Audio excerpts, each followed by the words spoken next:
সিরাজগঞ্জের বাগবাটি ইউনিয়নের হাটের এক কোণে ছোট্ট এক চায়ের দোকান। দোকানটা দেখতে সাধারণ হলেও এর মালিক লিটন শেখ এক অসাধারণ মানুষ। জন্মগতভাবে তিনি বাক প্রতিবন্ধী, কথা বলতে পারেন না, কিন্তু সেই প্রতিবন্ধকতাকে তিনি কখনো জীবনের বাধা হতে দেননি। আজ তিনি পরিচিত পুরো এলাকায় পাগলার চা লিটন শেখ নামে। প্রায় ৩০ বছর আগে জীবনের কঠিন বাস্তবতায় ছোট্ট একটি টিনের ঘরে চা বিক্রি শুরু করেছিলেন তিনি।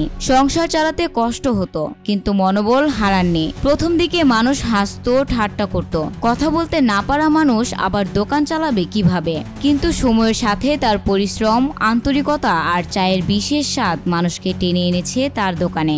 এখন শুধু সিরাজগঞ্জ নয়, বগুড়া, গাজীপুর, শাহজাদপুর, এমনকি আশেপাশের জেলা থেকেও মানুষ আসে পাগলার চা খেতে। প্রতিদিন তার দোকানে বিক্রি হয় প্রায় ৩ থেকে ৪ হাজার কাপ চা। অবিশ্বাস্য হলেও সত্য, লিটন শেখের স্মরণশক্তি অনন্য।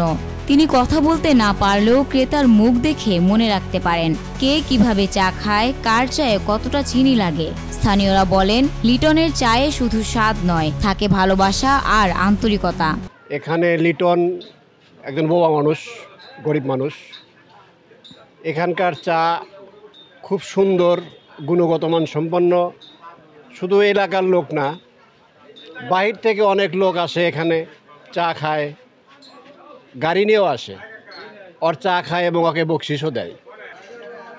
এখানকার চা ভালো জন্য আমরা প্রতিদিনই আসি এবং সকাল বিকালে চা খাই। এবং এই বলে কেবল কখন কোন মানুষ কোন চা খায়, আর স্মরণশক্তি ভালো। এবং 6 মাস বাদে বা 2 বছর বাদে আসলে তা ওই চা মানে এই চাই দিব আর কি।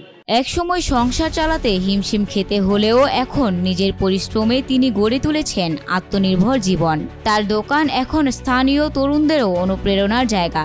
লিটন শেখের একটাই স্বপ্ন, সম্মানের সঙ্গে সমাজে বাঁচা। তিনি চান তার মতো প্রতিবন্ধী মানুষদের দিকে সমাজ সহানুভূতির নয়, সম্মানের চোখে তাকাক। নিজের জীবনের গল্প দিয়ে তিনি প্রমাণ করেছেন অক্ষমতা নয়, মনোবলই মানুষের বড় শক্তি। আজ সিরাজগঞ্জের মানুষ গর্ব করে বলে, লিটন শেখ আমাদের এলাকার গর্ব। তিনি কথা বলেন না, কিন্তু তার চা কথা বলে।